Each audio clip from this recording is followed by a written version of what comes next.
10, 11,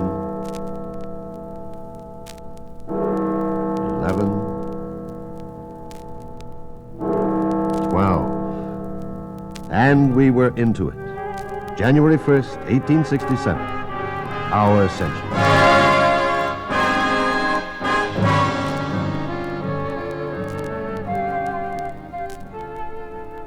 It seems there is to be a new kingdom to the north of us. The new Canadian Confederation is to be officially known as the Kingdom of Canada, but the ruler is to bear his old title of Governor General, with double the salary of a President of the United States. Is not this instituting of a new kingdom a breach of the Monroe Doctrine? The new year came to Victoria amid the ringing of the Presbyterian church bell and the firing of guns. Many young gentlemen went calling upon their ladies. At some homes, there were as many as 60, and would have been more except for a slight shower of rain. Ottawa yesterday was alive for the celebration.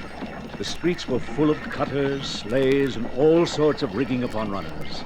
And the stores were as thronged as at Christmas. In some of the back streets where people had begun to celebrate too early, there was some brawling and fighting. We witnessed some of this, but considering the time, we refrained from printing names. We also refrained from calling the editor of the Citizen a burly swill tub, as was once done. But let him look out.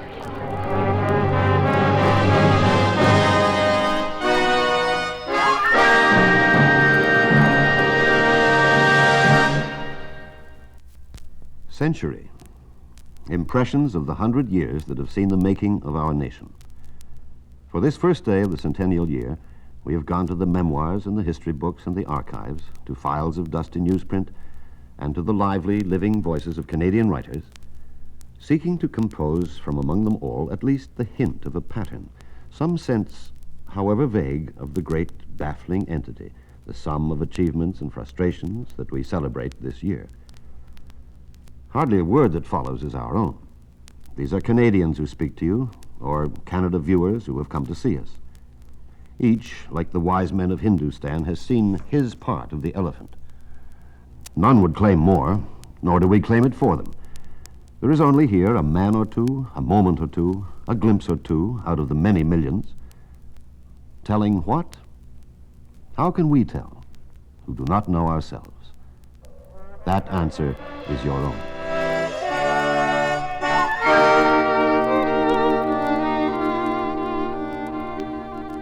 With the arrival of our winter goods from Britain via the mail steamers Cuma and Asia, we're enabled to offer our patrons of Halifax an excellent assortment of cottons, linens, chintzes, delaines, checked winsies, plain winsies, knickerbockers, coburgs, poplins, opera hoods, Garibaldi pockets, Melton shawls, frilled shawls, furs. 2 messages have lately been sent through the New Atlantic Cable, the one from Messrs. Monaghan and the other from Mr. J.A. MacDonald of Summerside. The messages cost $125 in gold. The latest curiosity to be seen in Charlottetown is the single-seated steam wagon imported for Reverend Mr. Belcourt of Rustico. Yesterday, a strange lady with 2 bundles in her arms called at the home of Mr. Louis Muttert in Cape Traverse and asked for a night's lodging. Depositing her 2 bundles on a bed, she went out, saying that she'd left something in the carriage. When she did not return, it was discovered that the first bundle contained an infant, and the second, the baby's clothes.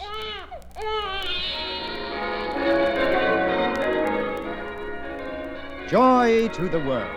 It is our pleasure to announce to the esteemed columns of this newspaper that Perry Davis Painkiller has been introduced to suffering humanity.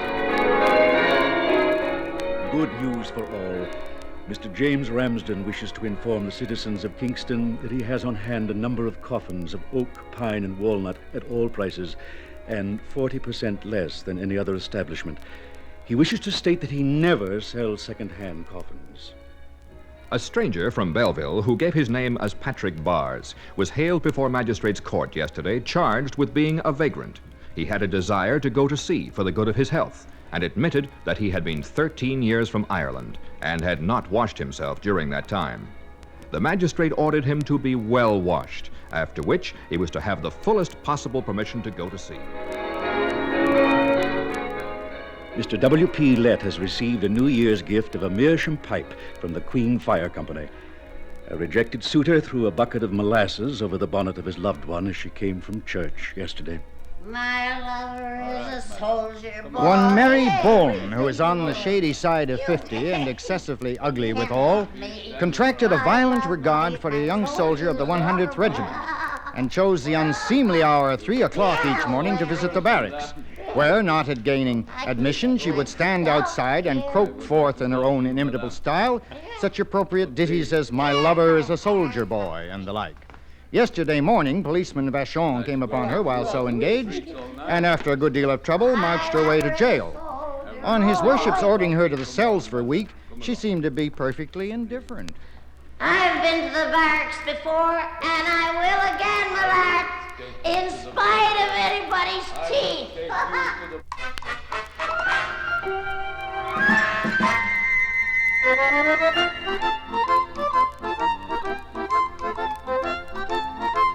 £70 has been raised at Fort Garry for the building of a Presbyterian church. We hear that at Portage la Prairie, a calf with 2 heads was born.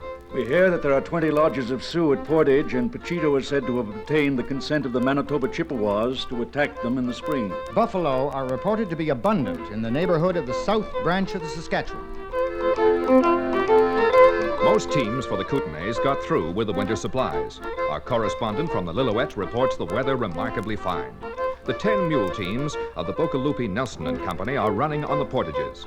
Plowing was continued till the 4th of December, and In the Caribou, Mr. H.C. Wilmot, while engaged in hauling a heavy load of merchandise from Cameronton to Barkerville, was backed with his dray over the bank in front of Loring's saloon and received the full force of the falling vehicle, but escaped injury, except being scorched by a box of matches in his pocket that became ignited by the fall. The dray was broken.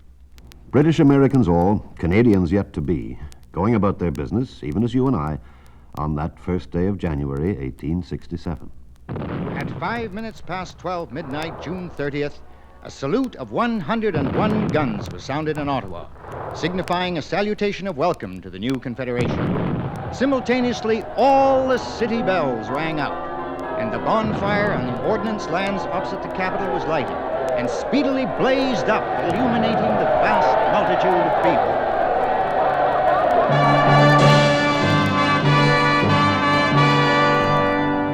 God bless our newborn nation, stern empire of the North, pure offspring of high counsel, their child of patriot worth. The dear old flag is our flag, to bear through fame or loss, Britannia's flag of freedom, the glorious Triple Cross.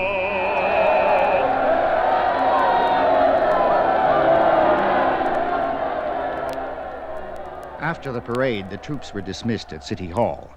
Colonel Powell told the Carleton Battalion that no provision having been made by the city for their refreshment, Alderman Rochester had invited them to his grove. Captain Holmes objected, since Alderman Rochester was to be the candidate opposing him for the representation of Carleton in Parliament, and invited some of the volunteers to lunch at Graham's Hotel at his expense. Nevertheless, some of the troops went to the grove, where Alderman Rochester stood on a table to inform them that he would go through the county immediately and deny his opponent's allegation. for the procession, which we may call the principal feature of the day's rejoicing in Halifax, about 600 people, as many as have occasionally attended a decent funeral, were all that could be scraped up. Flags were borne, bands played, and hats of considerable rustiness were waved in the air by those who thus chose to exhibit themselves gratis to the public. You have succeeded, gentlemen. You have obtained a temporary triumph. But you have killed nationality. Confederation will be the tomb of the French race. A sickly young newspaper editor in the woods of the eastern townships, by name Wilfred Laurier. I see George Brown is still at his antediluvian idea, an Upper Canada party on his principles. Darcy McGee, father of Confederation, speaks of that other father. A true model of a Confederate statesman. It is thus we inaugurate the new era, with the old war cries and the old madness. Quebec, I suppose, will organize into a solid phalanx next. That Nova Scotia Onontio Joseph Howe has already his sectional party on the stocks, and so we go. These patriots are to go into union without one common union principle agreed on between them, each making himself a general of division to scramble for the office of commander-in-chief at Ottawa. Yet that is Brown's patriotism and Brown's statesmanship. It's sickening to think that such a bladder can find followers.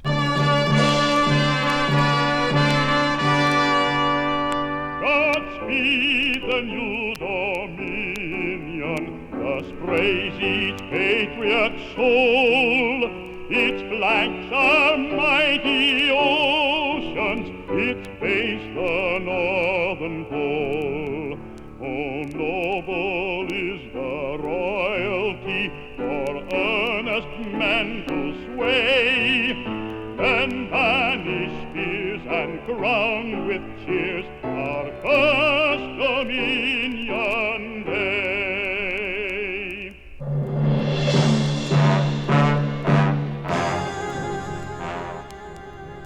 October and the first of the general elections. John A. MacDonald reports. We have carried everything before us in the two Canadas and New Brunswick. Our majority is, in fact, too large. Nova Scotia, on the other hand, has declared as far as she can against Confederation, but she will be powerless for harm. Although that pestilent fellow Howe may endeavor to give us some comfort. You will ask me, I suppose, what if I cannot obtain repeal of union? I am not prepared to say, but you may recollect the story of the Western camp meeting in which somebody put snuff into the horn with which the preacher called his congregation to borrow. When he used the horn, of course, he blew snuff all over the flock. And then, preacher though he was, he pulled up his sleeves and said, I am a man of peace and have been preaching for 40 years, but show me the cuss that put the snuff in the horn.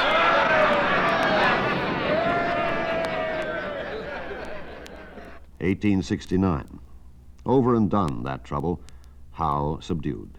There was, after all, only snuff in the horn. You have got us, and now you have got to keep us. The intercolonial hacks through the eastern woods. Out of the far northwest, the other cry. Have you heard anything lately as to what's to be done with this country?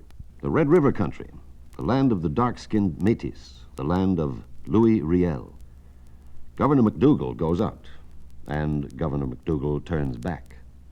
The commander-in-chief in Ottawa reports, You see, we have commenced the extension of our sovereignty with a war.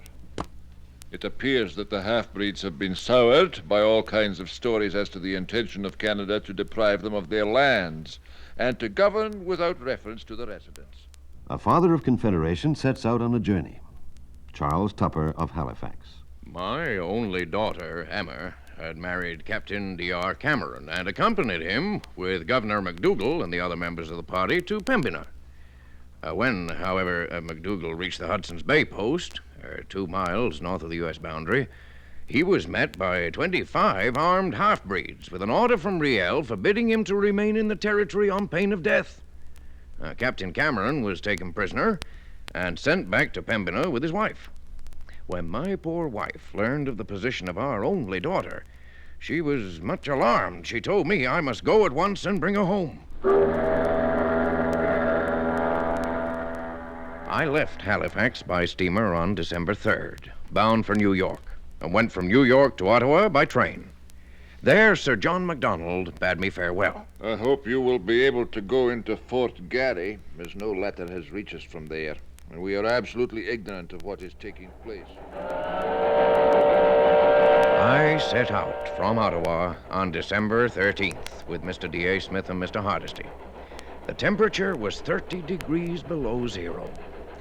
We reached Chicago via Toronto on the 14th and St. Paul at 9 a.m. on the 15th. On the 16th, we reached St. Cloud at the terminus of the railroad. Thence, we took a sled covered with canvas and drawn by a pair of horses.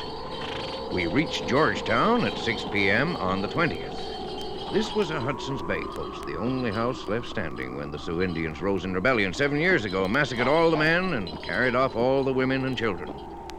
We left Georgetown at 6 a.m. on December 21st and arrived at Fort Abercrombie at 2 p.m. Next day, we struck across the treeless prairie, making the points on the Red River for dinner and night.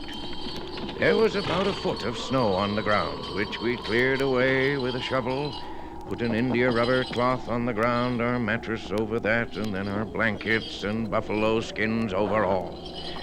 We reached Grand Forks on the 22nd at 10:30 p.m.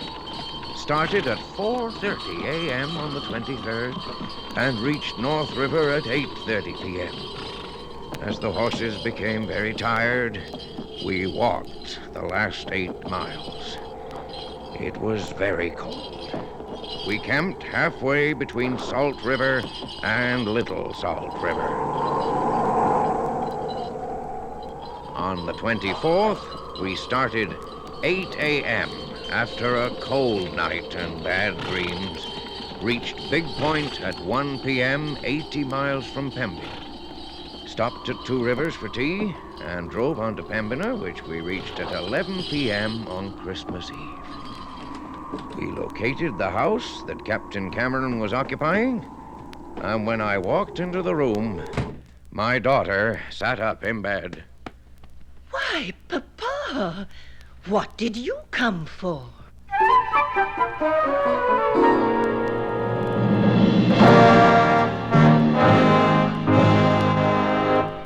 July 1st, 1871. Victoria, British Columbia. At an early hour, flags waved from every flagstaff, and business was generally suspended in honor of the 4th anniversary of the Dominion of Canada. Dr. Powell presented the fire chief, representing the fire department, with a handsome Dominion flag, and the chief responded. As well as we could get it down, This Dominion flag is now to us a stern reality. Already is the great and glorious voice of union heard throughout the length and breadth of our country, and its harmonies reverberating along the valleys and the snow-clad peaks, which stand like giant sentinels upon our shores, ascending around and upward, as if imploring heaven's smile upon the great and glorious change. We are now on the eve of confederation with the Dominion of Canada.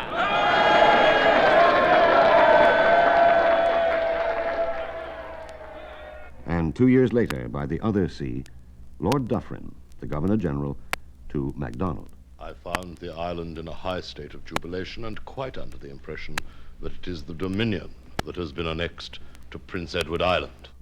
The Governor-General's lady and her glimpses. A father of Confederation come to rest.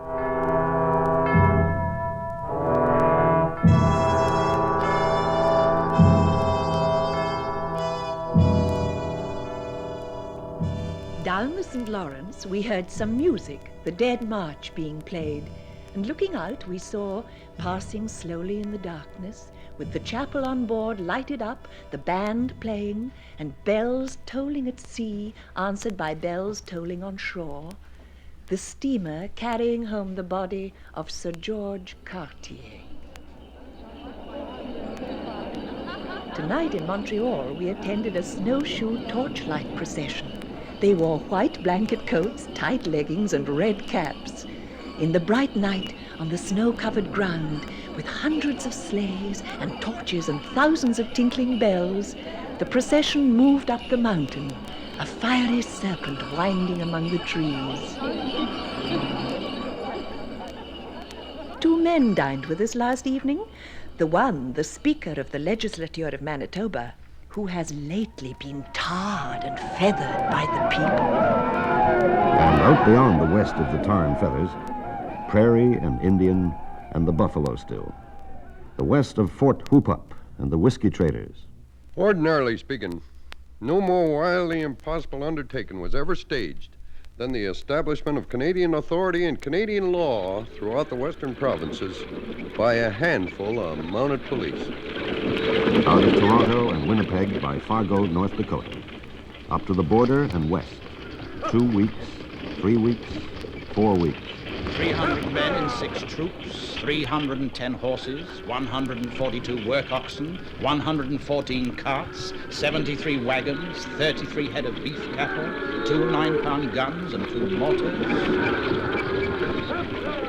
They are to be purely a civil, not a military body, with as little gold-laced fuss and fine feather as possible.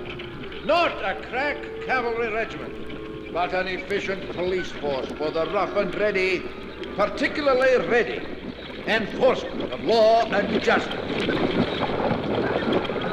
Our guides had deserted us or proved to be useless. I was navigating by the sun and stars. By July 28th, the horses were giving out and rations were cut down. The grasshoppers had eaten all the grass for the horses. The country was alive with them. Couldn't open your mouth, but the damn things filled it. They floated like scum on the rivers and piled up 2 feet deep on the banks, stinking like death. We began to come into timbered country, and miles of road had to be cleared for the wagons. Assiniboine war parties looked us over and vanished. A party of half-breed hunters with a Catholic priest, ponies and carts trailing after them. On September 1st, we killed our first buffalo. Then there were untold thousands coming in sight. The country was black with them. They had eaten all the grass and fouled all the water holes. On September 9th, we reached the junction of the Bow and Belly rivers. We turned south to the Sweet Grass Hills. At the Old Man River, we came to our journey's end. A Canadian force, hastily raised, armed and equipped, and not under martial law, in a few months had marched 2,000 miles through a country for the most part as unknown as it proved bare of pasture and scanty in the supply of water. Whiskey. The first morning of the first day. Name? Harry Taylor. It'll be $25 or 6 months. I'll pay. Smash the rest of his kegs. Yes, sir. Floods of whiskey spilling out on the ground before a squad of men thirsty to their very souls. Surely a little keg wouldn't have been missed from all that. A wee little keg.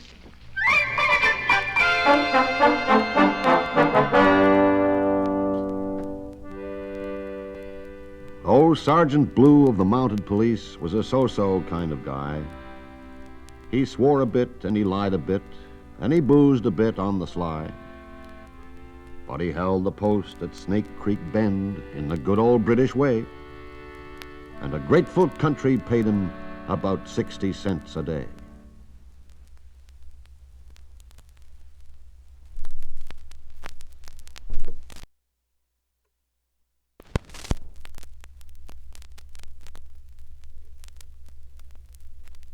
If the police had not come to the country, where would we Indians be now?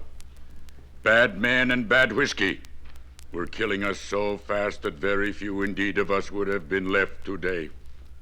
The police have protected us as the feathers of the bird protect it from the frosts of winter. And further, Her Majesty agrees that the said Indians shall be supplied as soon as convenient with the following cattle for raising stock, or in lieu thereof when settled in the reserves and prepared to break up the soil. 2 hoes, 1 spade, 1 scythe, and 2 hay forks, and for every 3 families, 1 plow and 1 harrow, and for each band, enough potatoes, barley, oats.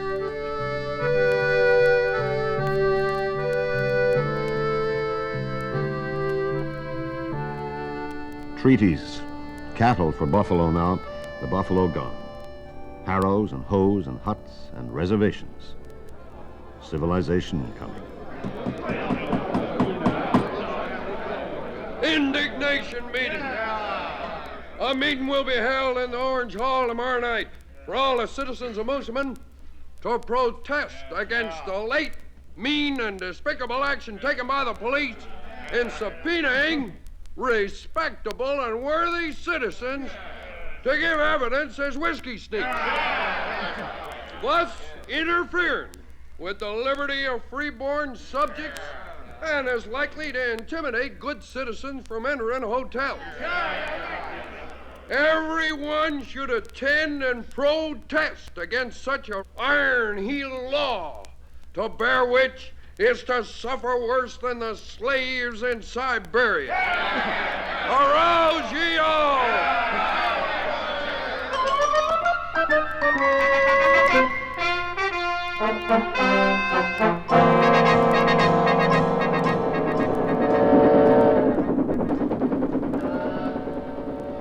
July 1st, 1876. The Intercolonial finds its way to the sea. Sir Sanford Fleming, the builder, is reported to have scowled at his work. In order to serve purely local interests, the line was diverted many miles out of its true direction.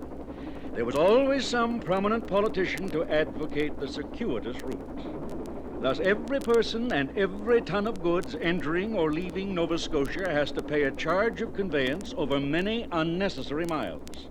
A tax on the traveling public and the commerce of the country forever. July 1st, 1877. On the 10th birthday of the new Dominion, St. James Street hung out bunting, but her highways were deserted. A blind woman sat on the doorstep of the Methodist church, but the voice of her excruciating instrument fared no better than that of wisdom, for no man regarded her. A child of the sunny South with a red nose and a cage of fortune-telling canaries had the run of the Place d'Armes, but there was none anxious to peer into the future. A policeman dragged his frame along Notre Dame Street, looking like one who trod some banquet hall deserted. Along the wharves, a few sunfish browsed cheerlessly. There was an air of repose about the police stations.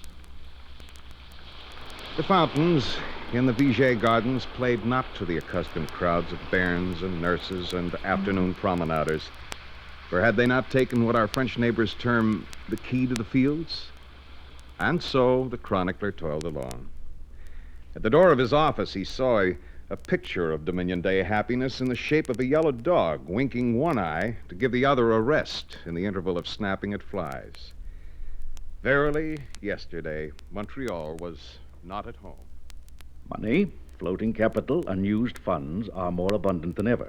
The cash boxes overflow, the large banks literally sweat with gold, and this excess, this plethora of unemployed capital causes the price of money to decrease. It is the business that is wanting. It is the employment of capital that is in default. Sleepy and fat, oh, sluggish Montreal. Elsewhere, the voice of high cerebral gloom. What shall we say of this Quebec of ours? Stuck up on a promontory like a sore on a horse's back. This city, hardly as large as the palm of your hand, where you can scarcely turn around without tearing your clothes. Arthur Bouis, that terrible young man. Who hears him? In studying Canadian politics, the first thing to be remembered, though official optimism is apt to overlook it, is that between the British of Ontario and the British of Nova Scotia and New Brunswick are interposed in solid and unyielding mass above 1 million of unassimilated and politically antagonistic Frenchmen. Oxford has given Toronto Goldwin Smith. Oracles speak. They are not wont to listen. French Canada is a relic of the historical past, preserved by isolation as Siberian mammoths are preserved in ice. The French Canadians are an unprogressive, religious, submissive, courteous, and, though poor, not unhappy people.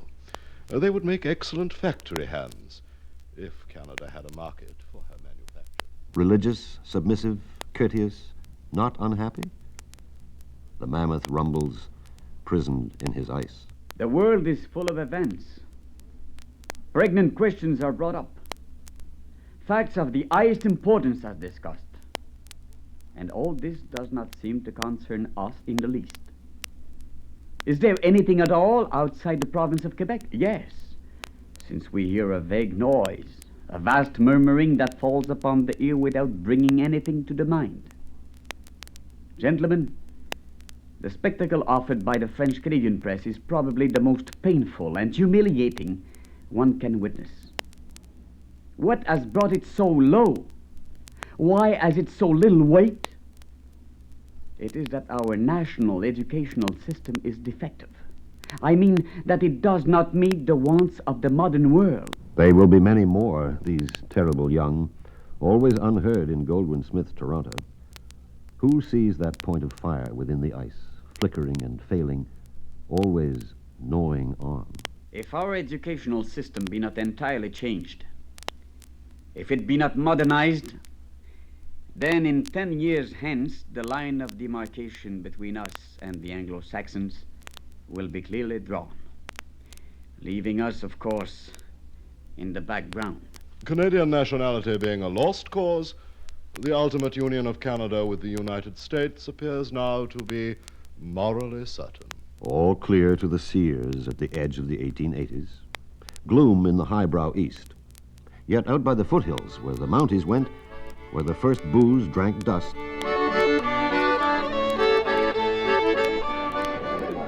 the McLeod Hotel. Harry Taylor, proprietor. Yeah, knew him. There's the spot where they dumped my kegs. Still smells good on a wet day. And the bloody Mounties still walking around in my buffalo skins. But we got some rules here now, boys. Better you read this notice. Rule 1, boots and spurs to be removed at night for retiring. 2, every known fluid, water excepted, for sale at the bar. 3, special rates to gospel grinders in the gambling profession. 4, towels changed weekly, insect powder for sale at the bar. 5, all guests requested to rise at 6 a.m. The sheets are required for tablecloth. 6, no mixed drinks served, except in the case of death in the family. 7, to attract attention of waiters or bellboys, shoot a hole through the door panel. 2 shots for ice water, 3 for a deck of cards. 8, when guests find themselves or their baggage thrown over the fence, they may consider that they have received notice to quit.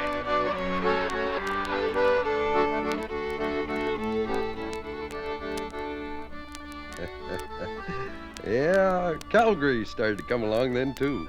I remember one winter, the snow drifts covered up the store and the Methodist church. Only 2 landmarks we had. Mail carrier coming from the east missed the town completely and was halfway to Cochrane when a Chinook come in over the mountains. Yeah? Well, she melted all the snow in half an hour and he had to swim back. I wouldn't doubt it for a minute. Knew one winter myself when half the fellas in town had their ears froze off. Blacksmith tried making leather ears for 'em, but they got soft, and a man couldn't go near a horse without being nuzzled. Uh-huh. Then he tried tin ears, and they worked fine, except being very noisy in a hailstorm.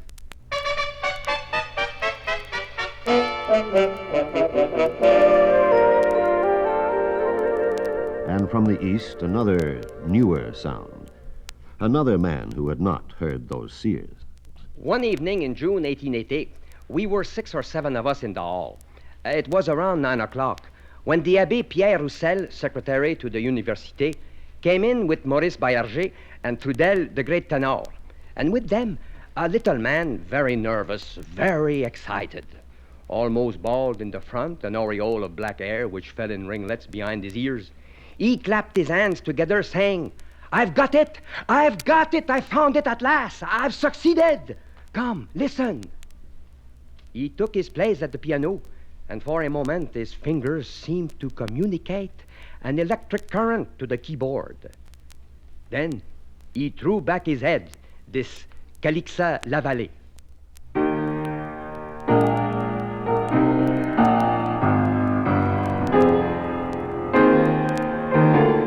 I felt myself transported to the city of Strasbourg on the night when Rouget de Lille played and sang for the first time La Marseillaise.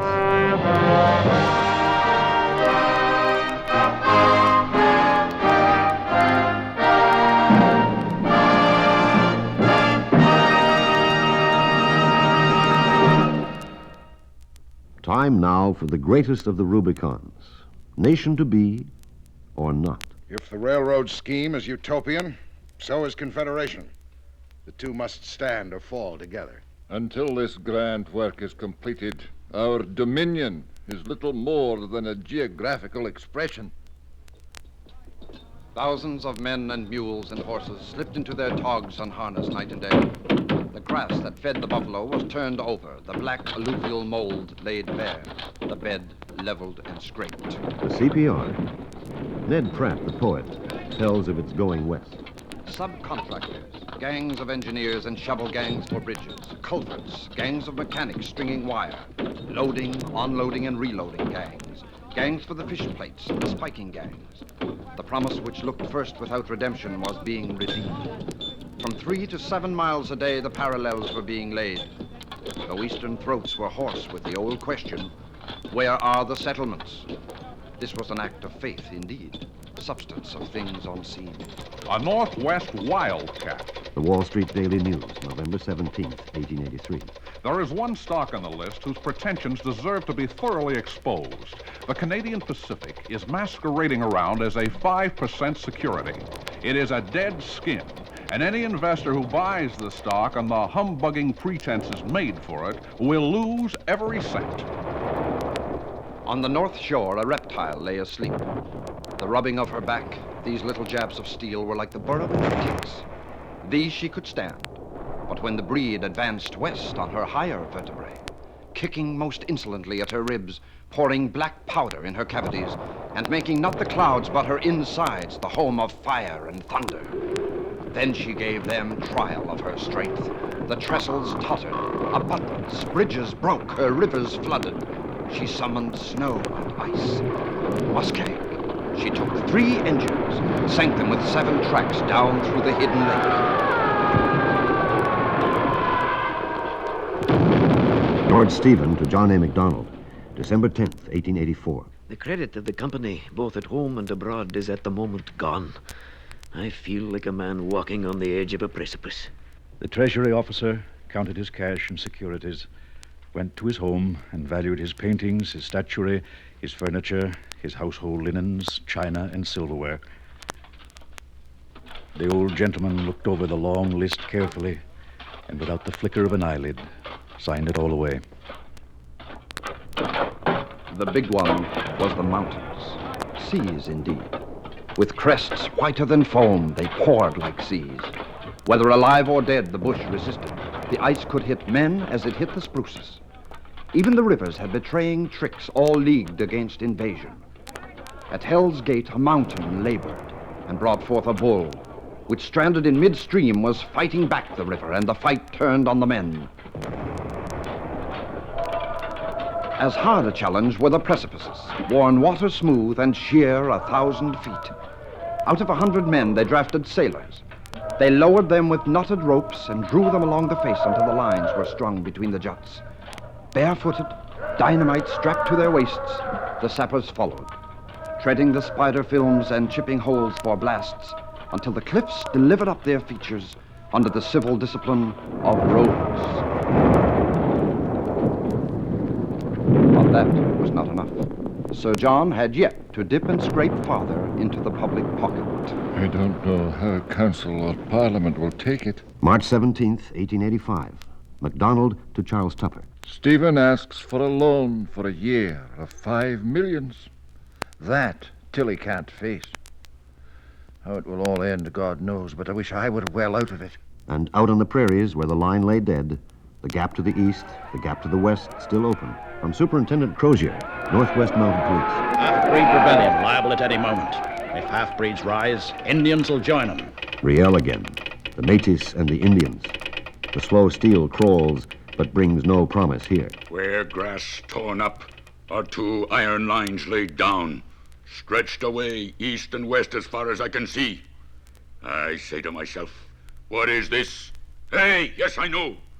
This is to Abisco Miscano, the iron road that the government has built to carry food and clothing in their big wagons to the poor, starving Indians. And I want them to bring money out and throw it on both sides of the iron road so that everybody can have plenty of it. No.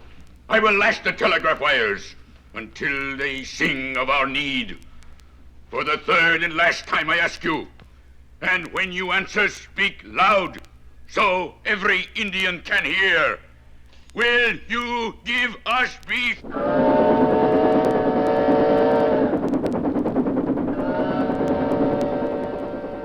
Not beef, but soldiers rocking the half-laid rails, leaping the eastern gap. Not land, but law for the Métis. For Riel, that voice that haunts our conscience still. The day of my birth, I was helpless, and my mother took care of me. The Northwest is also my mother. I am sure that my mother country will not kill me. I believe that I have a mission. I will not be reputed by all men as insane, as a lunatic. I know that through the grace of God, I am the founder of Manitoba. I believe I am the prophet of the New World. On the 18th of September next, you'll be taken to the place appointed for your execution, and there be hanged by the neck until you are dead. And may God have mercy on your soul.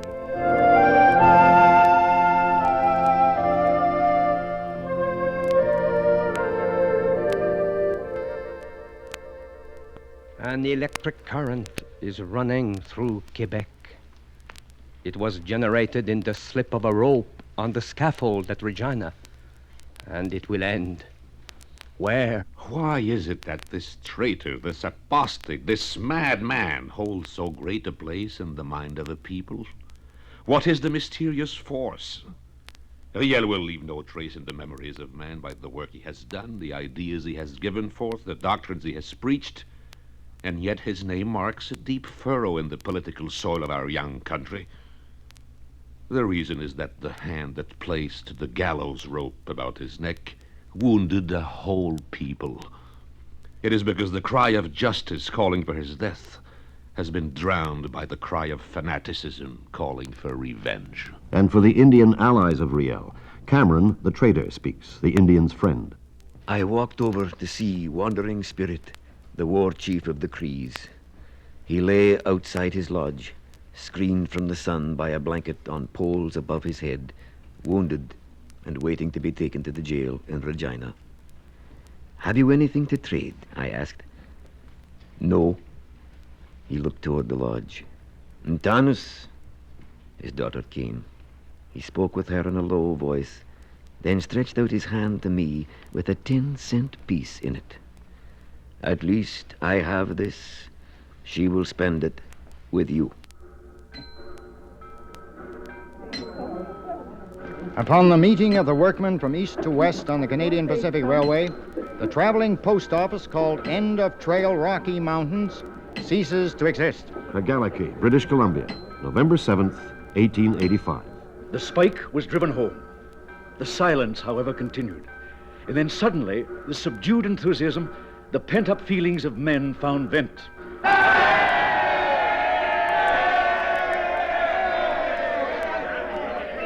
And as the shouts subsided and the exchange of congratulations began, a voice was heard in the most prosaic of tones, as of a constant daily occurrence. All aboard!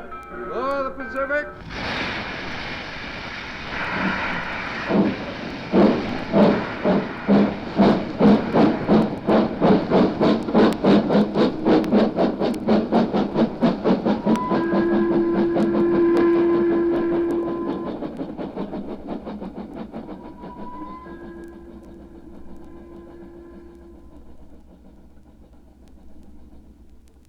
Where are the coolies in your poem, Ned? Frank Scott, the poet, to the other poet. Where are the thousands from China who swung their picks with bare hands at 40 below? Between the first and the million other spikes they drove, and the dressed-up act of Donald Smith, who has sung their story? Did they fare so well in the land they helped to unite? Questions, rememberings, and guilts and doubts. Why not? So all men grow, and so a nation grows. In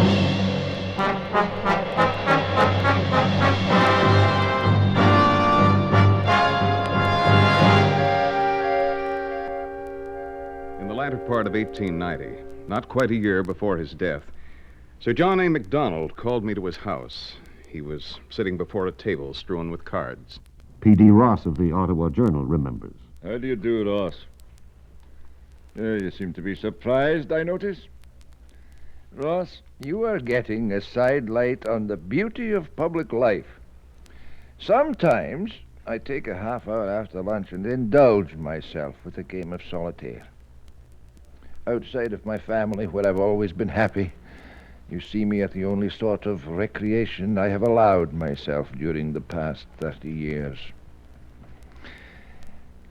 But I shall rest soon. In the autumn of 1894, walking up the street, I joined Sir John Thompson, the Prime Minister. I mentioned a book and asked if he had read it.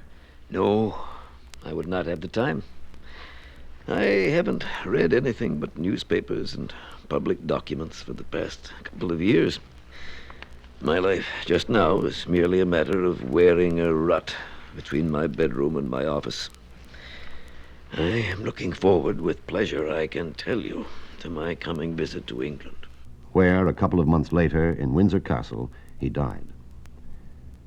1896, and the age of Laurier, the age of the Yukon, and the age of the West.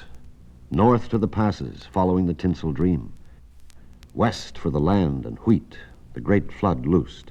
Never again those empty silences. The dust clouds billow along the line of the steel, the brown grass heaves before the thrust of the plow. By train, by wagon, by ox team, horse and foot, they are coming, the promised men. Men of the dream. What dream? I came to Calgary with empty pockets, and when the first spring arrived, I was $60 in debt. My farm today consists of 640 acres, with buildings, cattle, and horses. I only found one chance that first year to go down to the fields and watch the threshing. Kathleen Strange. Around me, vast and golden, stretched the great fields. Belts were whirring, wheels turning, bundles of grain were flying from wagons into the separator.